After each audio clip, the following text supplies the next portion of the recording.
durchgesetzt haben. Und da sind sie beide, nehmen gerade Platz und frühstücken mit uns Popstar Thomas Anders und seine Frau Claudia Weidung Anders, die gerade erst eine US-Tour hinter sich haben. Hello, Los Angeles! Und unter anderem Los Angeles begeistert haben. Ja, guten Morgen. Guten Morgen. Gut, dass du mit dem Namen Weidung nicht weitergegangen bist in der Karriere, oder? Ja, Und dass der Thomas Anders draus wurde. Passiert vielen. Ja, aber das war damals wirklich so, dass man, ich meine, es ist jetzt 46 Jahre her, dass ich meinen ersten Plattenvertrag machte. Und dann sagte der Produzent zu mir, du musst deinen Namen wechseln. Also das geht so gar nicht. kompliziert. Und da wurde dann Thomas Anders raus. So Ja. einfach ist es. Und das ist so toll. Und das ist eine große Star-Karriere, international, gerade jetzt in den USA auch gewesen. Welche Gefühle hast du denn mitgebracht und welche Geschichten erlebt? Weil du warst zum Teil ja auch dabei, Claudia. Ja, es ist einfach großartig. Und manchmal muss ich mich auch so ein bisschen kneifen, weil ich das so toll finde, in Amerika wirklich aufzutreten. Letztendlich ist ja Amerika das gelobte Land der Unterhaltung. Und wenn man es da halt eben geschafft hat und man hat halt eben, dann, so wie in Los Angeles, waren halt eben insgesamt 10.000 Besucher und Besucherinnen. Also das ist schon toll. Und es ist wirklich so, ich begrüße ja immer, wenn ich halt eben nach meinem ersten Song oder zweiten Song, begrüße ich ja die Stadt und eben dann die Zuschauerinnen und Zuschauer. Und es ist auch heute noch so, wenn ich sage, guten Abend, so Good Evening New York City, dann ist es immer noch, dann bekomme ich immer noch Gänsehaut. Ja, das ist so. Ja, und in New York warst du auch mit dabei? Nein, New York und New Jersey waren die letzten beiden Shows. Wie Also hast du dir denn das entnehmt? Warum? Ja, ehrlicherweise war ich mit ihm jetzt schon zum 5. Mal auf USA-Tournee. Das heißt, also für mich war es nicht ganz so neu, aber für mich war eigentlich das Highlight die ersten 4 Shows. Das heißt, es begann in Chicago, dann ging es weiter nach San Jose. Das war auch sehr interessant, da war ich zum ersten Mal. Und 2-mal Los Angeles und das war in Burbank wirklich eine Stimmung. Ich tummel mich dann tatsächlich auch für seinen Social Media, wenn ich schon mal dabei bin, versuche ich natürlich immer die Fans auch mitzunehmen. Das heißt, ich tummel mich dann auch in die Menschen, um einfach auch dieses Gänsehaut-Feeling immer noch zu spüren und ja, den Fans einfach die Möglichkeit zu geben, das mitzuerleben. Das macht mir auch immer noch Spaß, nach all den Jahren. Man mag es kaum glauben. Ja, es sind so tolle Songs ja auch. Und Songs, die dich natürlich auch in den Mittelpunkt stellen. Darüber werden wir gleich noch sprechen. Manche vielleicht, ja. Wir feiern noch 25. Also ich meine, du hast 40-jähriges Jubiläum hinter dir. Aber du siehst, Ja. auch da kann man noch ganz gut mit umgehen. Also die nächsten 15 von Voller Kanne sind da schon vorprogrammiert. Ja, und man muss mal über die Geheimrezepte nicht nur eurer besonderen Liebe sprechen, sondern eben auch der Karriere über so viele Jahre. Also das werden wir alles tun, auch mit den Zuschauerfragen von Ihnen und von euch zu Hause. Gerne. Sehr gerne einklinken, sehr, sehr gerne. Weil, wie gesagt, mit dem Namen hatte ich eben gerade so einen kleinen Stolperstein drin gehabt. Ja, es aber passiert du hast wirklich manchmal Bestellungen auch entgegennehmen müssen, wo du dich auch erklären musst, wie du heißt, wie dein Mann heißt und wie dieses Paket für welchen Mann jetzt wirklich abgegeben wurde, oder? Ja.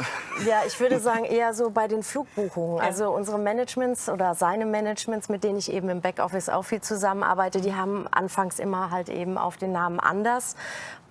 Ganz, ganz klar, Claudia und Thomas Anders die Flüge gebucht, aber im Personalausweis stand eben noch mein oder unser bürgerlicher Name, Weidung. Und das hat immer zu so viel Irritation geführt und Neubuchung, dass ich irgendwann gesagt habe, okay, ich hänge den hinten dran und der steht jetzt auch tatsächlich seit vielen Jahren auf der Rückseite des Passes. Also seid ihr keine blinden Passagiere? Wir sind keine blinden Passagiere mehr. Es gibt kein Buchungschaos mehr und alles ist gut. Daher rührt das eigentlich. Aber wie schön. Also, auch das haben wir geklärt. Und jetzt warst du schon so oft da bei uns. Wir recherchieren gerade noch mal parallel, wie oft du bei Volle Kanne Würde warst. mich auch Ich würde interessieren. wetten, das waren locker 10-mal. Also mal gucken. Wir werden bin gespannt. die Zahl gleich rausbekommen und reden gleich weiter. Und jetzt kommt ein Thema, da habt ihr einen Steuerberater sicherlich, deswegen habt ihr noch Zeit. Aber alle, die die Steuererklärung machen müssen, die sagen, oh, das Wort allein, das lässt Menschen nicht nur die Stirn runzeln. Denn viele müssen die Steuererklärung fristgemäß abgeben. Und der Abgabetermin, der drängt.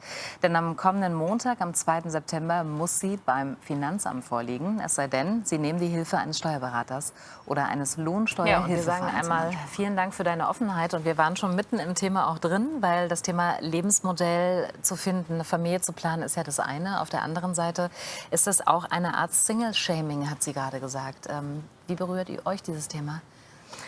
Prinzipiell finde ich erstmal toll, dass jeder selbstbestimmt leben darf und auch leben sollte. Und ich finde auch die Emanzipation oder eine gewisse Form von Feminismus ganz gut. Aber es ist ja sehr zeitgemäß, auch Frauen, die jetzt eben auch thematisieren, ohne Vater, also ich werde Eltern, Hashtag, ja, einfach diesen Wunsch vielleicht, ein Kind haben zu wollen, auch wenn der passende Lebenspartner vielleicht noch nicht gefunden wurde, finde ich schon toll.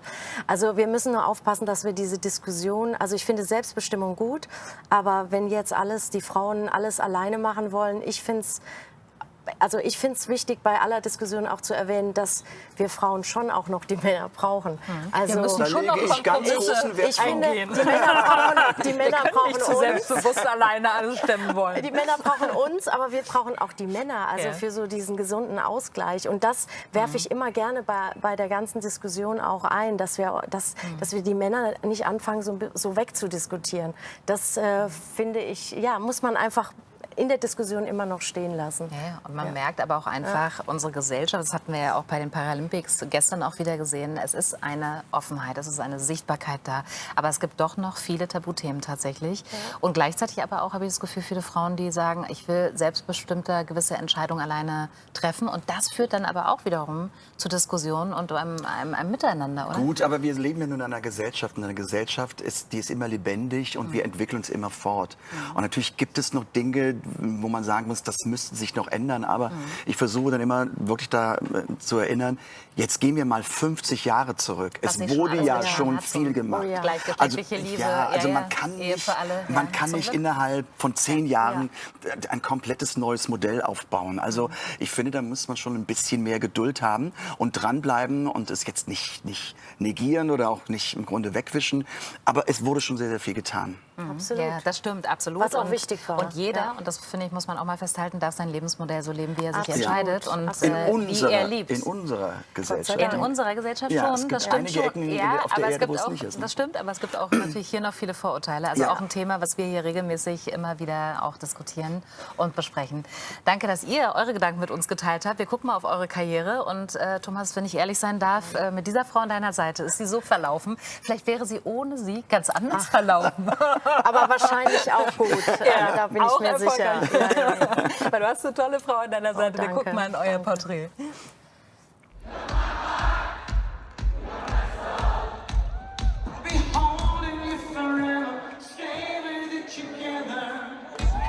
Immer noch mit Herz und Seele dabei. Thomas Anders gerade noch auf großer US-Tour. Ohne Dieter Bohlen, aber mit Modern Talking Songs.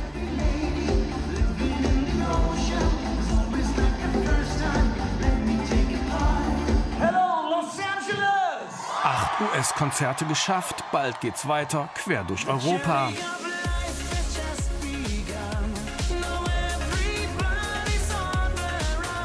Der 61-jährige Popstar aus Koblenz blickt auf eine ereignisreiche Karriere zurück. 1981, Modern Talking sind in 81 Ländern auf Platz 1. 125 Millionen verkaufte Alben, 420 Gold- und Platin-Auszeichnungen, ohne Worte. Der Höhenflug dauert bis 1987, dann die erste Trennung von Dieter Bohlen. Thomas Anders macht solo weiter. Zwischendurch im Duett mit Florian Silbereisen.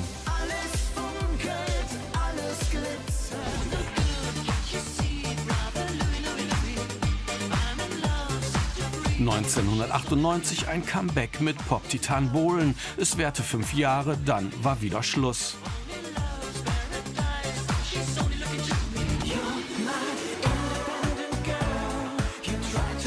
Ob mit Modern Talking oder Solo, der Name Thomas Anders ist ein Künstlername. Privat bleibt ich Bernd und beruflich bin ich halt eben Thomas. Und es passiert ganz, ganz oft, dass ich in der Clique zusammen bin, wo der eine mich Thomas nennt und der andere mich Bernd. Aber es funktioniert. Es funktioniert einfach einwandfrei und oft werde ich gefragt, ja, wie sollen wir sie denn ansprechen? Ich sage so, wie es ihnen gefällt, weil ich antworte als Bernd nicht anders als Thomas. Und wie sagt deine Frau zu dir? Schatzi. Und das ist die Frau, die Bernd bzw. Thomas Schatzi nennt, Claudia Weidung-Anders. Seit 2000 sind die beiden glücklich verheiratet, haben den gemeinsamen Sohn Alexander Mick. Frau Claudia managt den Social-Media-Auftritt ihres Mannes. In ihrem Ferienparadies Ibiza wirken die beiden noch immer frisch verliebt, woran das wohl liegen mag. Ich glaube, das ist der Zauber der Insel, weil ich glaube, Wie? man muss fairerweise Das sagen, ist mein Zauber. natürlich Hallo, ist es auch. habe ich hier Nein. was verpasst?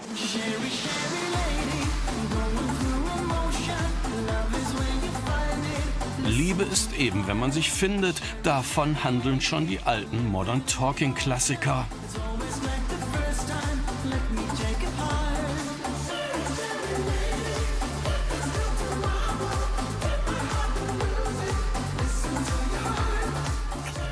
So, egal wann, in welcher Epoche, oder? Du hast gerade eben gesagt, im Gewand 2024, oder? Ja, die Songs, also die berühren mich. Ich bin natürlich auch ein Kind der 80er Jahre und ich habe natürlich die zweite Phase Modern Talking voll miterlebt und das war ja sehr cool schon damals mit dem Rapper, mit Eric Singleton und heute klingen die Songs eben auch wieder wie 2024. Das heißt, man hat das Gefühl von hier und jetzt und ist durch diese ikonischen Sounds von früher die mit reingemischt und man merkt, ich bin voll im Thema. Man hat sofort Meine dieses Leben. Pressesprecherin. Nein, aber man hat sofort Digital Content. Digital Content is very Instagrammable, was ich hier sage. Nein, aber es ist einfach so, dass dieses Lebensgefühl von den 80ern da ist. Und ich glaube, wir haben so viel Veränderung gerade, die auf uns so eindrischt, global, wo einfach sich Menschen nach dem Bekannten sehnen und trotzdem sich weiterentwickelt haben oder weiterentwickeln möchten. Und trotzdem ist da was in diesen 80ern, was einfach fasziniert, wo sofort sich auch bei mir immer noch Wo so sofort die Goosebumps Disco-Kugel und Disco-Kugel und sich an dieses Lebensgefühl von früher erinnert wird. Ne? Und das schafft Wie einfach schön. empfindest du denn das? Sag mal. Sprich mal für dich. Ja, also für mich ist das ja etwas, wenn ich jetzt die Bilder sehe und ich muss mich immer wieder so selbst so ein bisschen schütteln, dass ich sage, boah, das ist dir, das passiert dir. Das hast du. Ich bin niemand, der so durch meinen normalen Tag geht. Also ich stehe morgens auf und denke nicht, boah, mein Gott, was hast du für eine tolle Karriere? Oder du stehst heute Abend vor 5.000, 6.000 Leuten auf der Bühne. Sondern ich sage immer, ich bin ein ziemlich normaler Mensch, nur mit einem bekloppten Beruf. Und das macht es im Grunde aus. Also ich weiß gar nicht, wie ich das ausdrücken soll. Du weißt genau, wie ich es auch empfinde. Naja, so normal bist du jetzt nicht. Gefühlt aus deiner Sicht vielleicht. Jetzt Nein, weiß man, aber- warum sie mich so aufgehalten. Das ist das dritte Mal gemeinsam. Dein 14. Mal hier bei uns. Ich darf nicht mehr kommen. Ich finde das total schön mit euch zusammen, weil das ist ja genau das, was ich immer sage, wenn ich in allen Interviews momentan gefragt werde, volle Kanne 25 Jahre, was macht's aus? Sage ich immer, es ist Herz und Hirn und es sind genau diese Momente. Also wir haben diesen Frühstückstisch und wir sitzen gefühlt bei Ihnen zu Hause gerade und und Sie sitzen ja gedanklich hier mit dran und wir reden so miteinander, wie wir zu Hause am Frühstückstisch Genau, miteinander auch auch sprechen reden würden. würden. Ja, Wer genau. ist jetzt So. bei uns Herz, wer Hirn? Das ist überhaupt. Ich meine das auch inhaltlich. Und das haben wir beide genauso. Also wir haben die gute Mischung, glaube ich, beide. Ja, und, Das ist schon ich meine, und das fragen ja auch immer so viele, ne? Also so ein langer Weg, so eine Karriere. Dann habe ich eben gerade gesagt, guck mal hier, der Look and Feel, es kommt wieder. Junge Leute rennen mittlerweile genauso rum. Von der Frisur, vom Style, mit der großen Kette. Da steht vielleicht Nora nicht drauf, sondern was anderes. Ja, die Kette wollen wir jetzt nicht ansprechen, da haben wir schon so viel drüber geredet. Ja, aber, Aber auch das ist Kult geworden.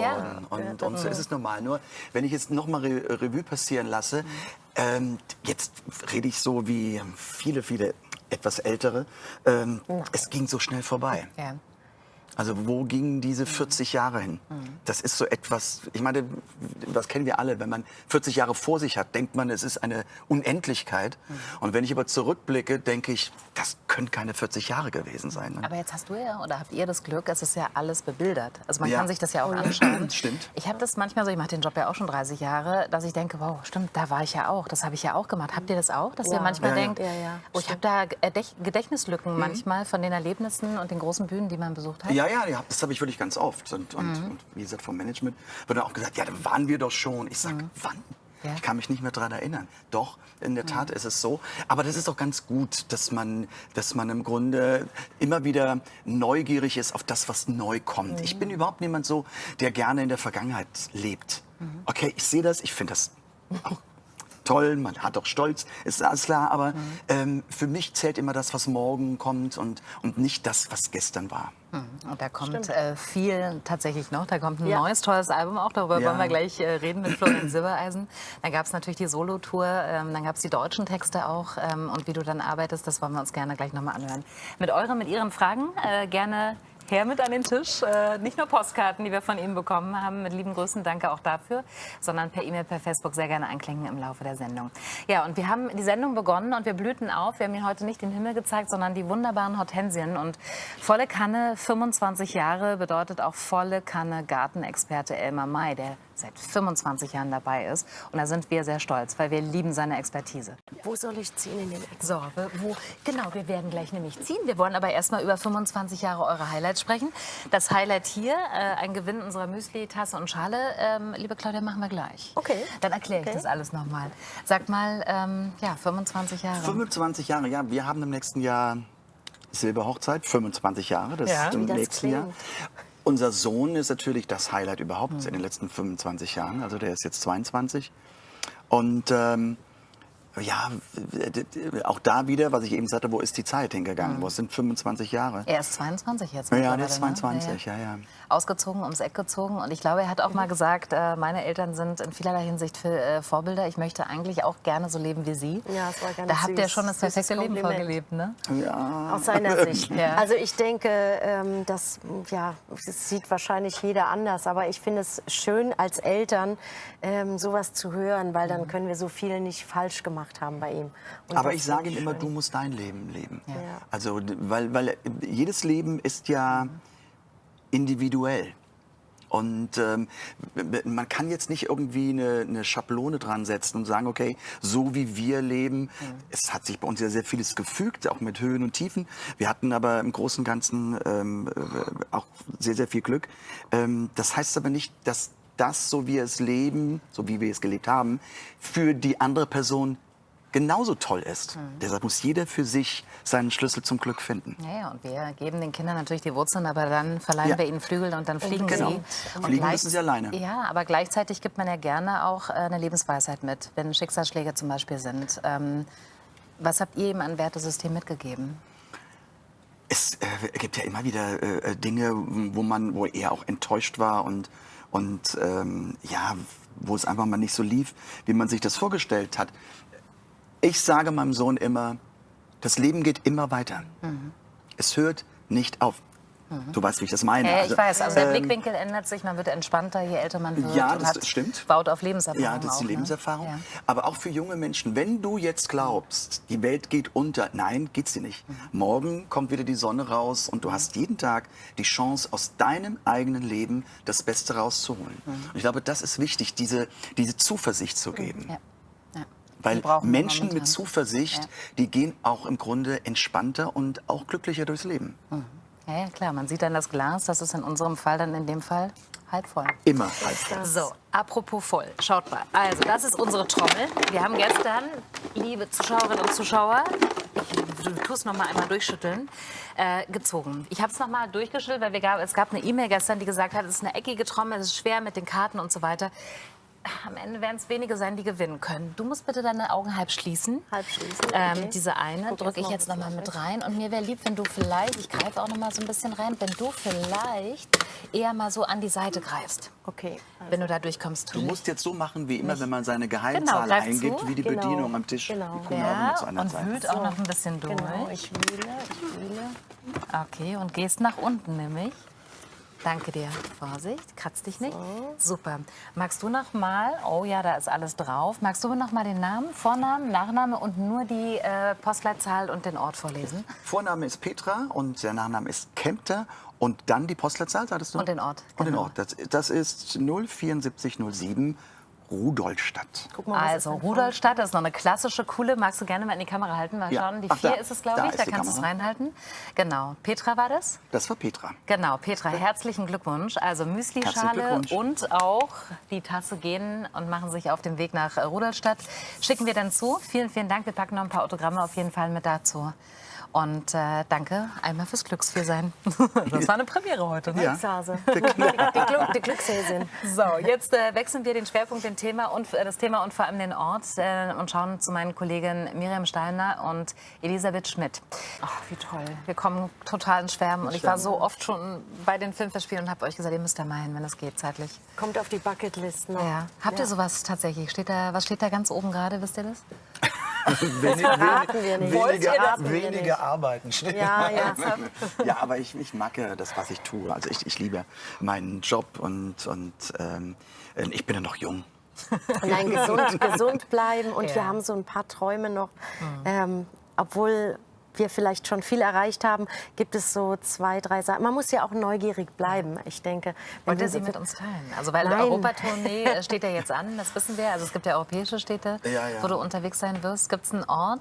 Ich vermute mal, es ist ein Ort und es ist ein Haus, in dem du gerne spielen willst und was du gern voll machen willst. Naja, sagen wir so, also beruflich, das wäre für mich irgendwann mal das Größte. Ich würde gerne mal mit so einem richtig großen Orchester, mit 70, 75 Mann, also mit Streichorchester und so ein Programm mal machen.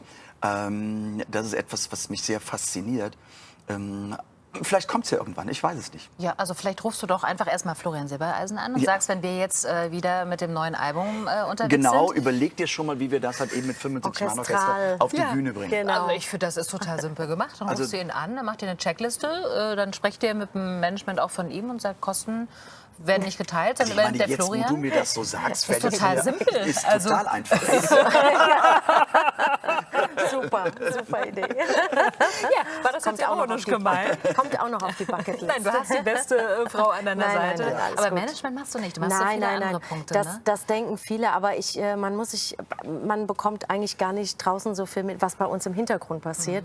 Und wir machen ja sehr viele Kooperationen auch. Und jetzt ist es so, Alexander ist ausgezogen. Das heißt, ich komme jetzt häufiger mal mit und mir macht Social Media Spaß. Und wie gesagt, ich mache das jetzt mal eine Zeit lang, so lange, wie es mir Freude macht. Und wir haben auch da auch noch ein Team. Ich spanne ehrlicherweise immer alle ein, die mir auch Bilder von unterwegs schicken, wenn ich nicht dabei bin. Aber jetzt geht es mir auch so ein bisschen darum, einfach so zwischendrin Zweisamkeit, so ein bisschen rauszuspinsen, es mal gab dabei ja auch zu die Karriere sein. sozusagen Und vor eurer Zusammenarbeit und als deshalb- Fremdsprachenkorrespondentin zu Ja. reisen, viele Sprachen zu sprechen. ja, und Ist auch toll. einfach auch das Kaufmännische im Hintergrund, das muss ja auch weiterlaufen. Also es ist am Ende des Tages Beruf. Es klingt immer alles sehr nach Sternstaub, aber am Ende des Tages müssen auch die banalen administrativen Aufgaben Hausaufgaben erfolgen. gemacht Die werden. Digitalisierung hat Ohne Einzug genommen. Hausaufgaben So ist funktioniert das Ganze oben nicht. Absolut. Und dann kannst du Hand nicht in auf der Hand. Bühne strahlen. Absolut. Ihr seid ein tolles Team. Steht auch in ganz vielen Zuschauer-Feedbacks und Fragen drin. Machen wir alles gleich in Ruhe nochmal. Und gucken jetzt schnell nochmal auf Mario Kotaska. Der wartet nämlich tatsächlich auf uns schon in der Küche. Und kulinarisch nimmt er uns heute mit nach Griechenland. Das war schon fast ein Trend, ne? Regenbogenfarben angedacht, war da schon das Thema. So, wir halten fest, wir hätten 2 Shitstorms damals bekommen oder heute bekommen für die Beiträge von damals. Also diese aufblasbare Puppe, da war ich schon froh, dass nur Arme dran waren. Ja. Und die Ästhetik der Damen im Wurstbikini oder im Obstbikini fand ich auch ein bisschen grenzwertig. Ja, aber auch die Drehperspektive, so von Ja, die unten nach Perspektive, oben durch den ja. Schritt Nicht mehr, machen wir heute auf gar keinen Fall mehr. Aufschrei. Ja, jetzt die 80er. Es gab, du hast es vorhin, oder ihr habt es vorhin gesagt, also es gibt bald die Silberhochzeit. Habt ihr da irgendwas Großes geplant? Oder wer wird denn musikalisch auftreten? Oasis haben sich jetzt ja wieder vereint. Linkin Park scheint ja wieder... Ich könnte mich ja mal fragen. Disco hätte Zeit. Frag dich doch mal. So richtig groß geplant haben wir eigentlich noch gar nichts. Ist Das auch schlecht so- jetzt hier zu besprechen, glaube ich. Ich glaube, Ja. Claudia setzte sich schon gerade Ja, so. ja, So, so erzähl doch mal. ganz heimlich wollen wir uns einen Wunsch erfüllen, aber der behaltet bleibt. ihr für euch. Ja. Also das ist einfach was, wo wir schon viele Jahre drüber sprechen und einfach Der mal soll machen. privat bleiben. Einfach mal machen und Ja. nur wir 2. Ja, wir denken dann an euch. Vielleicht spreche ich danach drüber. So. Das wäre schön, da würden wir uns sehr freuen. Aber wie gesagt, ich finde das, und das ist auch, finde ich, ein Fund von voller Kanne, wenn es private Themen gibt, sind die privat. Ja. Und ich finde, hier sitzen Menschen, die sehr erfolgreich sind mit dem, was sie beruflich machen, aber es sind am Ende Menschen, die hier sitzen. So, und Christian Altmaier setzt einen drauf, der sagt, hier sitzt ein Weltstar, ein Kulturpreisträger der Stadt Koblenz. Wenn beide zu Hause im Städtchen Rhein am Städtchen am Rhein und Mosel unterwegs sind, sind Sie nahbar, freundlich zu jedermann, überhaupt nicht abgehoben. Wie gelingt euch das, fragt er. Also Christian, ich nehme mich als Pressesprecher. Also das, Gerade kräht auch schon. Ja. Ist aber auch ein lieber Freund, muss ja. man fairerweise an der Stelle sagen. Ja, ja. Toller Mensch. Wie gelingt uns... Ich finde, alles, was aufgesetzt ist oder eine Rolle spielen als Künstler, ich glaube, da bin ich auch viel zu bequem zu. Also ich kann jetzt nicht nur, weil ich in der Öffentlichkeit bin, muss ich ja jetzt nicht irgendwie auf Star machen oder irgendwie affektiert sein, sondern ich rede mit den Leuten ganz genauso, wenn ich privat bin oder es sagen ganz viele, wenn sie mich im Fernsehen sehen, wenn ich dich so treffe, du sprichst ganz genauso, weil es ist es ja, darauf kommt es an und ich finde, nur weil wir halt eben in der Öffentlichkeit stehen oder weil ich eben den Erfolg habe, heißt das nicht, dass ich mir darauf irgendwie ein Krönchen aufsetze. Das der Erfolg ja auch durch die Fans, durch die Menschen kommt, die Musik absolut, lieben, die Musik hören und die gemeinsam, genau. Ja, also ich sehe das. Und wir fühlen uns natürlich in Koblenz auch sehr wohl. Also Koblenz ist auch sehr gut zu uns im Umgang. Auch die Menschen, wenn wir einkaufen gehen oder du insbesondere. Und ja, er kocht ja gerne. Ich weiß nicht, vielleicht weiß der eine oder andere. Ich weiß, dass das Eiweiß schlagen, das tropft nicht von der Decke. Dann. So, genau. Oder wenn er dann seinen Salat im Supermarkt streichelt oder an der Melone riecht. Und dann, das ist so auch lebendes Inventar. So ähnlich wie hier bei Volle Kanne. Sehr schön. Also, du bist der Gentleman, sagt Claudia Lindler. Und die anderen Zuschauerfragen machen wir gleich noch. Aber wir haben auch ein Medizinstück noch, das wartet auf uns. Da geht es um Bakterien. Klar, jetzt geht es ein bisschen tiefer in den Körper hinein. Haben wir definitiv im Darm. Die sind notwendig und wir brauchen sie sogar für unsere Verdauung. Doch was ist, wenn Bakterien an der falschen Stelle im Darm sind und dann auch noch in großen Mengen? Das kann natürlich Beschwerden auslösen, so wie es bei Tara war, die jahrelang unter Bauchkrämpfen und Schmerzen litt. Da war wieder viel drin und auch viel Liebe und viel Besonderes. Wobei, du hast mir gerade eine Geschichte erzählt und die müssen wir eigentlich mit den Zuschauern teilen. Die Kommunikation, die wir jetzt momentan hier pflegen, und es ist jetzt egal, welche Generation wir ansprechen wollen, die geht in bestimmten Bereichen durch Social Media zurück. Wie kann man gegenwirken? Ich weiß nicht, wie man dagegen wirken kann. Ich glaube, wir lernen ja durch diese Social Media, wir lernen ja was ganz Neues. Und ich glaube, dass unser Gehirn noch gar nicht darauf ausgerichtet ist. Und wir müssen auch wieder lernen, das, was früher war, hat auch seine Berechtigung und Wertigkeit. Und ich habe wirklich den Fall gelesen, dass die viele Menschen einfach nicht mehr telefonieren wollen, weil sie mehr Zeit haben bei ihren WhatsApp-Nachrichten, einfach etwas zu formulieren, aber beim Telefonieren bist du natürlich sofort gezwungen, irgendeine Antwort zu geben. Ja. Und das sind nun auch ist eine Generation, die das nicht mehr kann. Ja, und jetzt haben wir ja uns auch noch hier. Also das heißt, wir schauen uns in die Augen dabei, wie wir sprechen, und das lieben wir sehr. Also viel Feedback, ganz liebe Grüße von Klaus, von Nightchi, von Dirk. Sagen, oh, kann nur eine schöne Sendung werden. Ist es auch geworden, kann ich so unterschreiben. Ich hoffe, ihr auch. Elke Martina Stumpf ist begeistert, sagt, schöne und sympathische Frau, tolle Frau. Sie hat bisher noch Fotos von euch gesehen und weiß, warum Thomas Anders so glücklich ist mit seiner Familie. So. Ja, also Gesundheit. Die ich vorher bezahlt. Nein, Gesundheit für die Zukunft und ganz viel Liebe von Holger. Christian hat uns geschrieben. Und ganz kurz, Thomas, hast du ein Studio, ein eigenes? Kam per E-Mail? Nee? Okay, das heißt, mit Flo hast du das dann, Florian? Nee, das ist bei unserem Produzenten, Christian Galler. Da wird das gemacht. Er hat ein Riesenstudio. Ja, gigantisch. Das ist gigantisch, aber ein eigenes Studio macht keinen Sinn. Nee, und dann sehen wir uns in unserem Studio hier bei Volle Kanne wieder, weil heute sind wir ja im Atrium. Und dann spätestens mit dem neuen Album, mit Florian Silbereisen, freuen wir uns sehr. Es war uns ein Fest. Ja, Es war Dito. ganz wunderbar. Vielen Danke Dank für die eure Einladung. Zeit. War Danke. ganz schön. Dankeschön, Claudia. Danke, Thomas. Und Danke. viel Erfolg weiterhin mit der Europatour. Thomas Anders live. Gibt viele Termine. Schön, Dank. dass du da bist. Wir sehen uns morgen. Es ist Jubiläum. Oh, wir freuen uns schon. Tschüss, bis morgen.